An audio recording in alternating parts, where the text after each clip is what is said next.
Социјалдемократскиот сојуз ги копира идеите и предлозите на ВМРО-ДПМН. Тие истрчуваат со предлогот за минимална плата, откако председателот на ВМРО-ДПМН, господинот Никола Груевски, веќе изрази подготвеност и отворена заложба за утврдување на минималната плата во Република Македонија. Тоа покажува дека Социјалдемократскиот сојуз нема ниту автентична идеја, ниту решение за проблемите на граѓаните. Тие само копираат и ги прераскажуваат идеите на ВМРО-ДПМН и тоа лошо го прават. Како денеска, така и во идните денови, Социјалдемократскиот сојуз ќе се расфрла со лесни ветувања за кои што мислат дека ќе им се допаднат на граѓаните. Да подсетиме дека колегите од СДСМ имаа шанса, но никогаш не спроведоа ваков проект.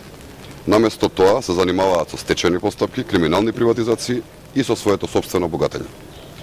Идната влада на ВМРО-ДПМН, како и што најави пред неколку дена председателот на ВМРО-ДПМН, ќе разгледа можноста за заедничко утврдување на минималната сума на плата во соработка со синдикатите и со работодавачите. Денешниот обид да ја копираат нашата идеја само ја потврдува кризата во која што се наоѓа Социјалдемократскиот сојуз и немањето на капацитет за изнаоѓање на решенија за доброто на граѓаните. Тоа се да само го прави во континуитет и затоа веќе прераснува во голема трагедија.